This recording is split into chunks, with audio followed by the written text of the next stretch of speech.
Should us as small business owners be held to the same standards as CEOs for huge companies? Am I evil for using AI? Wait a minute, am I greenwashing? Should I be posting everywhere that I'm pro-Palestine?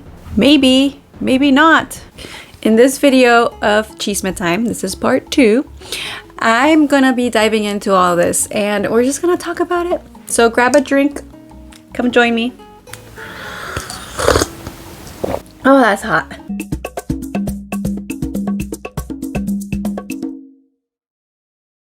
Hola, ¿qué tal? ¿Cómo estás? My name is Maricruz. I am an engineer, entrepreneur, and environmentalist. But in this channel, I'm your small business coach. This video is Chisme time. So it's a little different than most. Most of the time, I'm teaching you something about how to run your business or talking about something to do with entrepreneurship life. But today, I'm just the chismosa. Really, it's just topics that I've been thinking about that have been coming up in my day-to-day and that I just want to talk to you about because you're probably thinking about these things too. And I think we have enough on our plates as entrepreneurs, especially if you're still working full-time like I am, to be thinking about all these things. And so hopefully this is helpful for you to kind of get that out of your system. And so yeah, you can focus on things that matter, right? I'm going to be talking about greenwashing, greenhushing, if you haven't heard of that, politics, and AI. Because those are the things that have been present in my life in the past couple of weeks. And if you're joining me with a beverage, let me know in the comments what you're drinking. I think that's always super interesting to see where you're watching from and what you're drinking. Let me know in the comments. Okay, let's just start with greenwashing. If you don't know what greenwashing is, it's basically when big corporations pretend to be sustainable, but they're not. And recently I saw that Coca-Cola got an award, an environmental award, about having one of the best recycling programs in the world.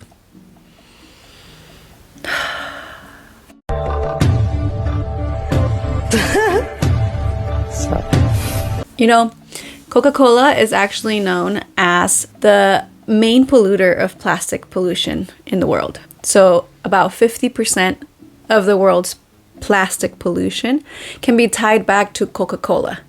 94% of people around the world can identify Coca-Cola and their logo. So you're telling me that they're being rewarded for this recycling program just because they're the freaking #1 producer of plastic? It's like, that's the epitome of greenwashing, right? It's like, okay, let me produce most of the plastic in the world, but then let me get applauded for recycling that. And by the way, always keep in mind, recycling in the US, for example, only 10% of things that we throw in the recycling bin actually gets recycled.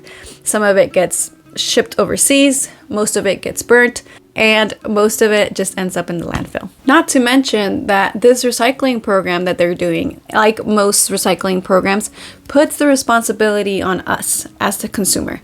And I strongly believe that is not the way to go, right? Coca-Cola should be responsible for the thousands and thousands of tons of plastic they're producing every day.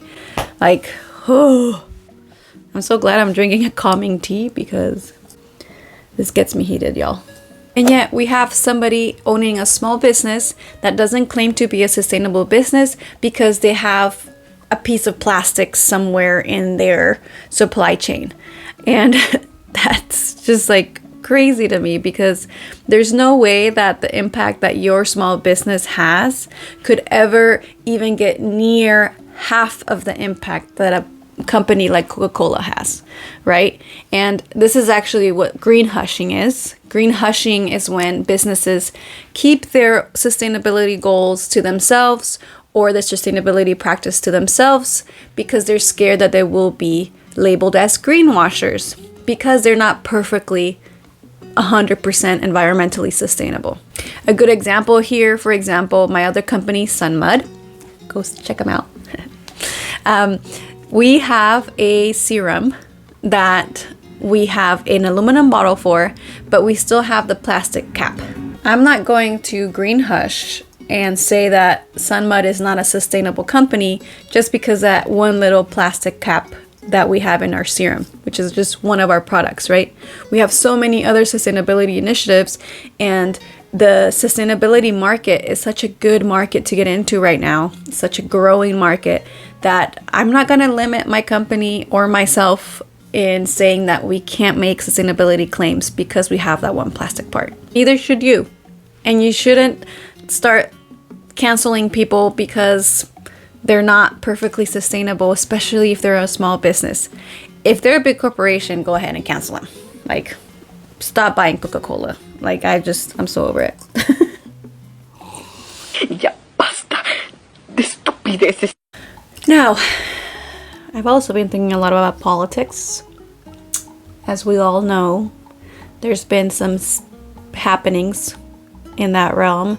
At the moment of filming this video, it's been 2 days, I think, since Trump got shot at in the ear.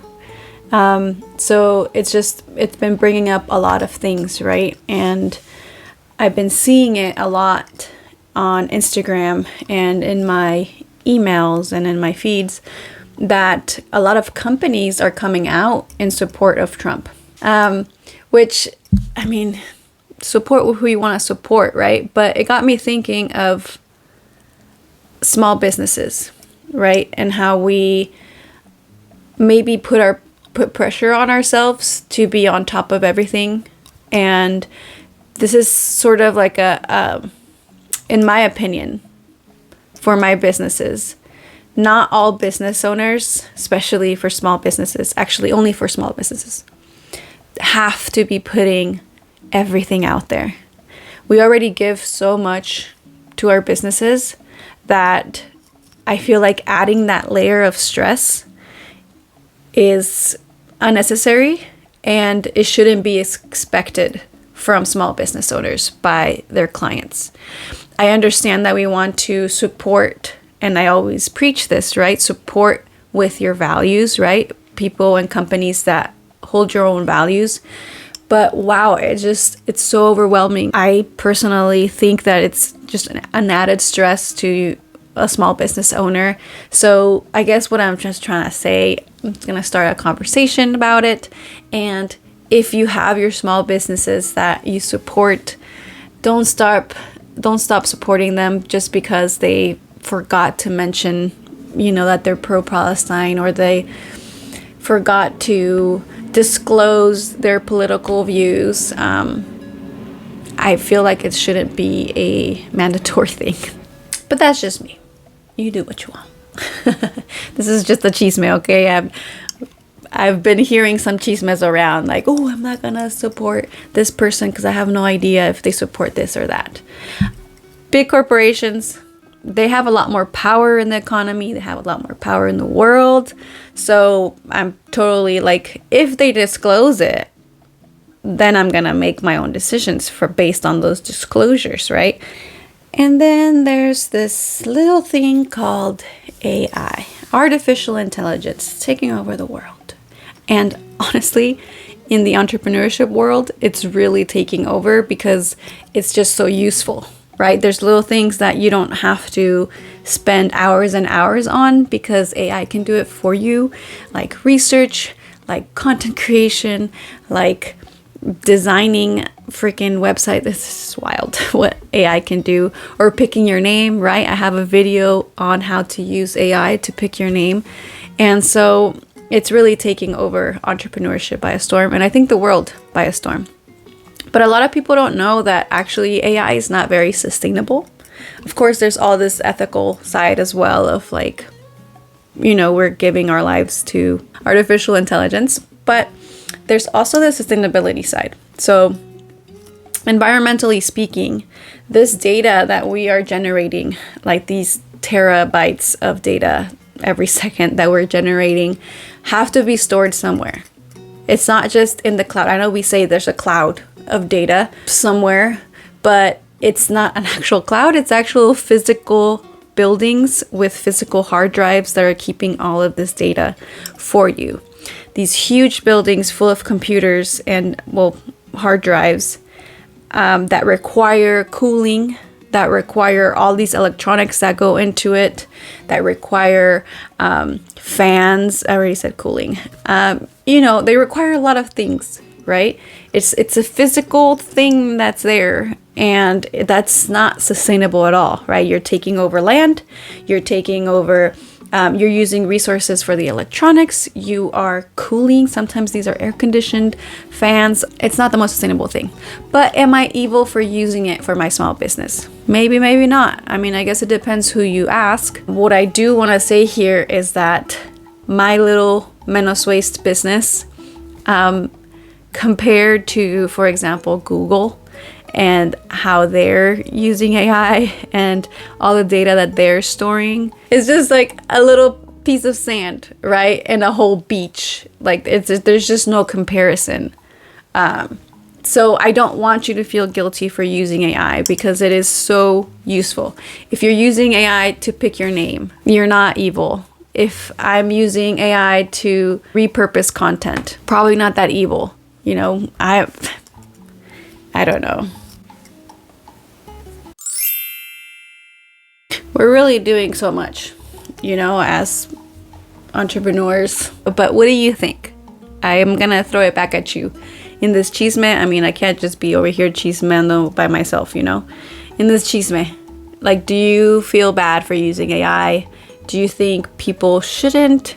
Or is this one of those things, like, should we just get in front of it, right? Because that train is leaving the station anyway, so might as well hop on. And then, had you ever thought about that comparison, right, of a company like Google or Yahoo or SpaceX, how they're using AI versus how we're using AI over here for, like, getting a title for a different event, for a new event, right? Thoughts? Anyway, I'm out of tea. I'm just pretending to drink because there's nothing. So I think that's the end of this video. I hope you enjoyed it. I hope it got your brain sort of thinking about these things, or it allowed you to kind of release some of these thoughts, or maybe it just helped me. And I am grateful that you're still watching, because sometimes I just had to do this, you know. If you missed the first part of Chisme Time, I'll leave this here. This is what it looks like. In that one, I talk all about what it's like to be a woman of color in entrepreneurship and getting into the tea on that. And I thought it was pretty fun. So if you're into these kind of videos, you can watch that one next. If not, I will catch you next week with a more normal video of, like, how to help you grow the small business of your dreams sustainably. So I'll catch you next week. Until then, don't forget, Poquito goes a long way. Ciao!